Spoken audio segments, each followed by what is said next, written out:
नमस्कार, मैं अदिति नागर और आप देख रहे हैं खास शो पॉलिटिकल कॉरिडोर।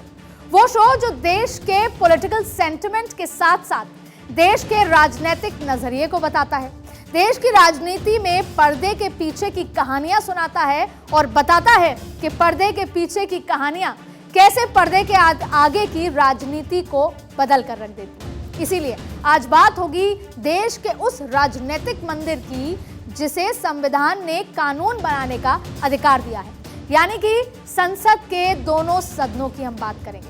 बजट सत्र खत्म हो गया है, लेकिन इस सत्र को लेकर गजब का राजनीतिक प्रदर्शन किया गया और जिसमें विपक्ष का हट भी था, कांग्रेस की जिद भी थी, जनता की कमाई की क्षति भी थी और सरकार की जोर आजमाइश भी थी। लेकिन ये राजनीति किस लिए हुई, इस रणनीति से किसको कितना फायदा हुआ और रणनीति से किसको कितना नुकसान हुआ, इस राजनीति के किस किस को हीरो बना दिया और किस किस को इसका प्रॉफिट जीरो हुआ, ये सभी बातें, ये सभी सवाल जो हैं आज उसका पोस्टमार्टम हम करने वाले हैं, जो आपको बताएगा कि देश की राजनीतिक सोच की चाल इस वक्त किस ट्रैक पर आगे बढ़ रही है।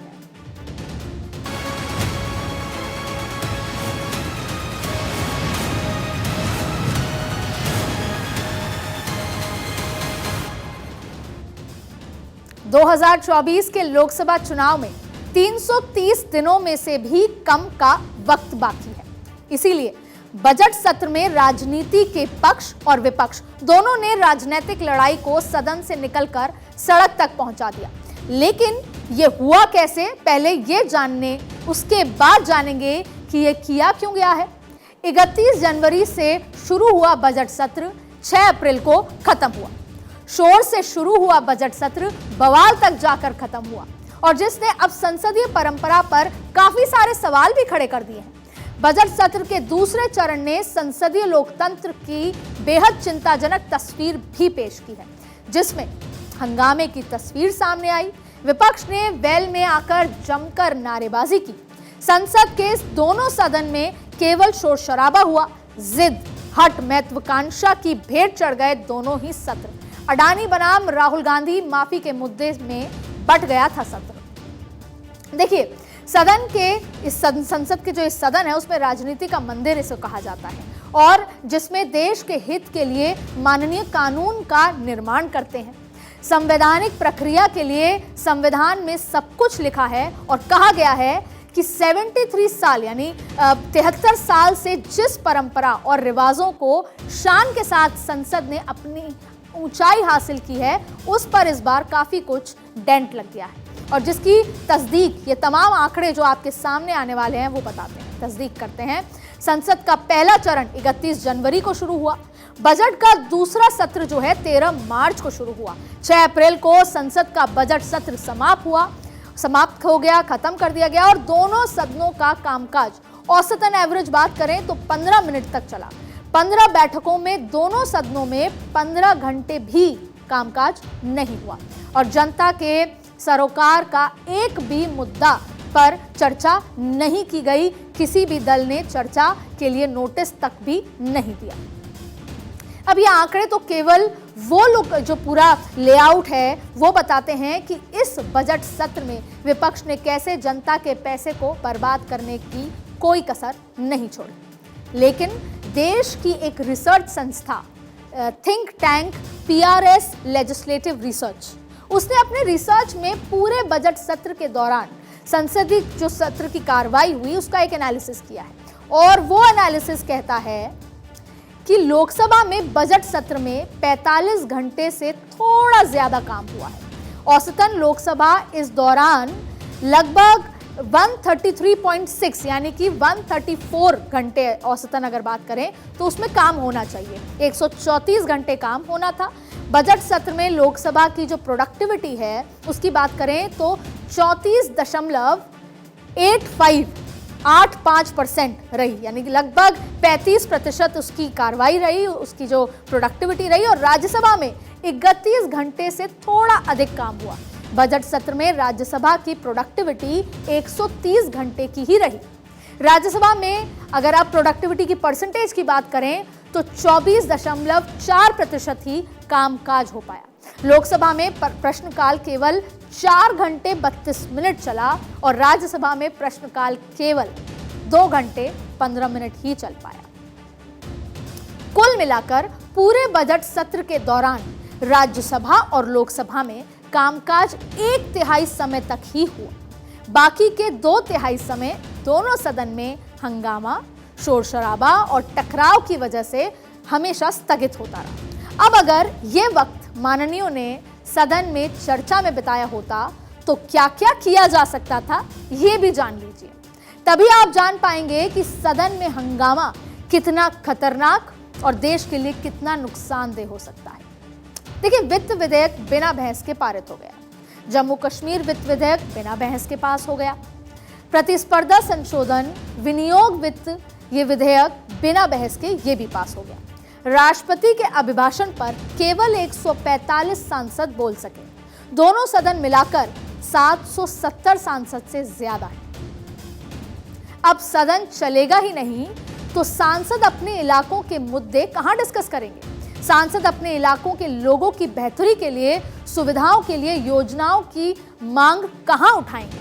क्योंकि नियम कानून तो सदन में ही बनेंगे और उनका एग्जीक्यूशन भी सदन से ही होगा।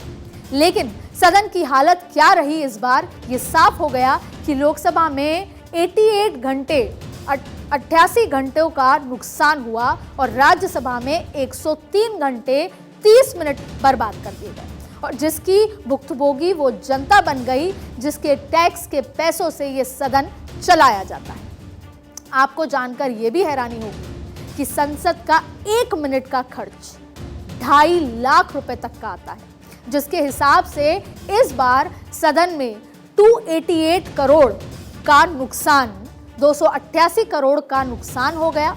और अब खुद सोचिए कि अगर देश को विकास में यही पैसे देश के विकास में लगते, विकास की नई दिशा और दशा क्या होती।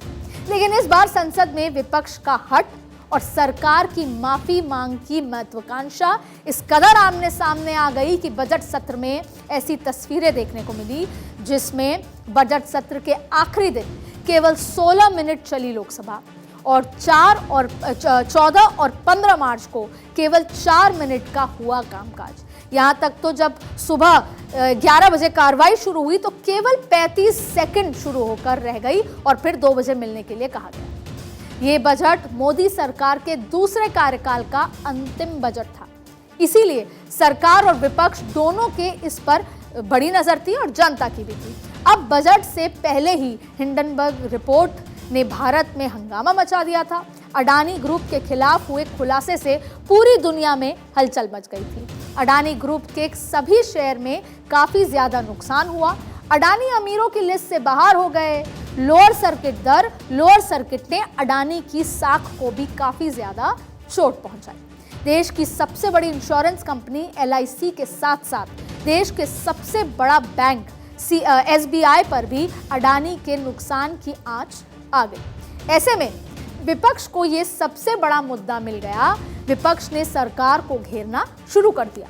बजट सत्र से पहले ही विपक्ष ने सड़कों पर हंगामा करना शुरू कर दिया था और जिसके बाद से यह साफ हो गया था कि इस बार का बजट सत्र काफी हंगामेदार होने वाला है। इसीलिए सदन सुचारू रूप से चले, जिसके लिए कोशिशें पहले से ही शुरू कर दी गई थी। देखिए, परंपरागत रूप से लोकसभा अध्यक्ष ओम बिरला ने सर्वदलीय बैठक बुलाई, सर्वसम्मति बनाने के लिए कोशिश भी की, लेकिन कोई भी खास सफलता उनको नहीं मिल पाई। बजट के साथ साथ ही अडानी ग्रुप को लेकर विपक्ष ने JPC के गठन की मांग शुरू कर दी। सरकार ने चर्चा के लिए कहा, लेकिन विपक्ष अपने हट पर मजबूती से कायम रहा।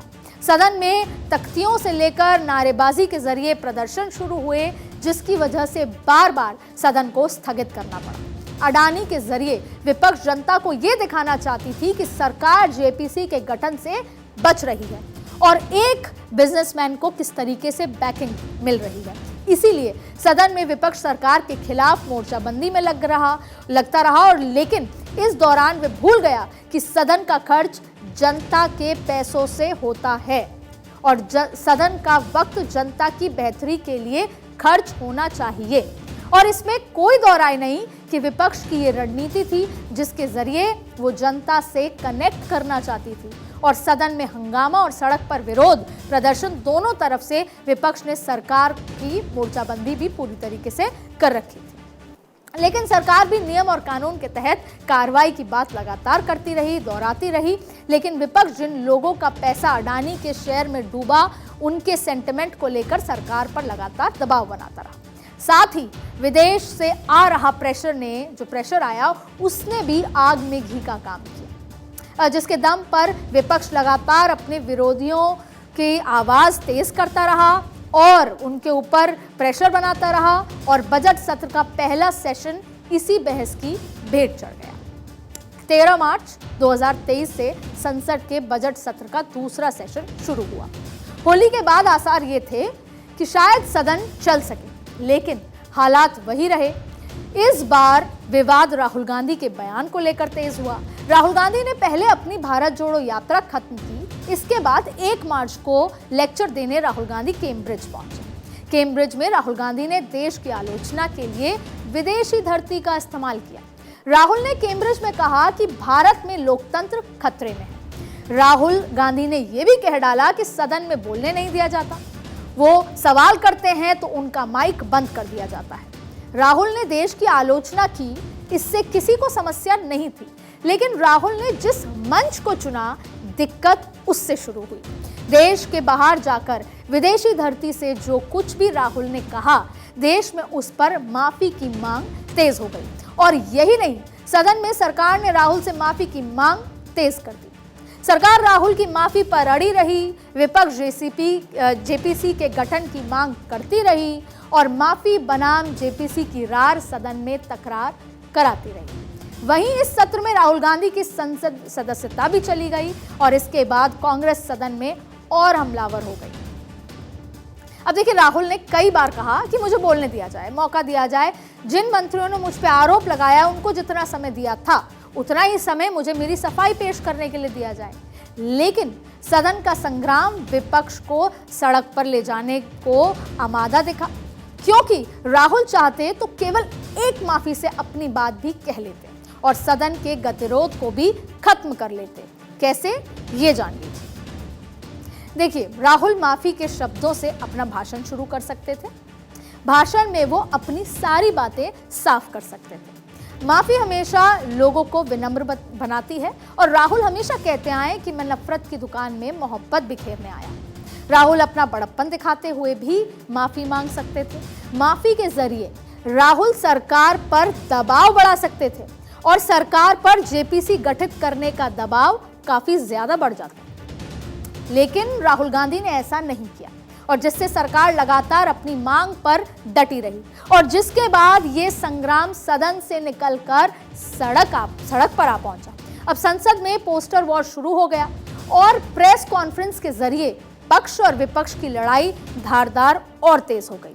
लेकिन राजनीति के पास जो देखने वाला इस एपिसोड की इनसाइड स्टोरी भी बताते हैं, जो ये पूरा एपिसोड रहा, उन्होंने ये बताया कि ये स्टोरी 2024 का एक प्लॉट है। अब देखिए, संसद में हंगामा विपक्ष की रणनीति का हिस्सा बना। हंगामे से विपक्ष ने अपनी सक्रियता को दिखाया। सदन के बाहर विरोध के जरिए पब्लिक पर कनेक्ट की कोशिश की और सरकार पर जेपीसी के लिए दबाव वाली रणनीति बनाई। सरकार जेपीसी बनाती तो विपक्ष इसे अपनी जीत बता देता।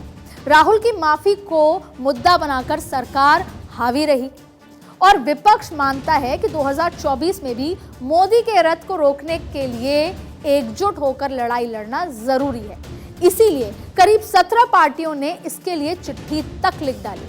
लेकिन सदन का वक्त जाया करके ये कैसी राजनीति, कैसी रणनीति कि विपक्ष ने अपनाई है, जिससे उसी को एक्सपोज खुद को करना पड़ा। क्योंकि जनता का पैसा पानी में बहाकर जनता की भलाई वाली राजनीति कैसे हो सकती है।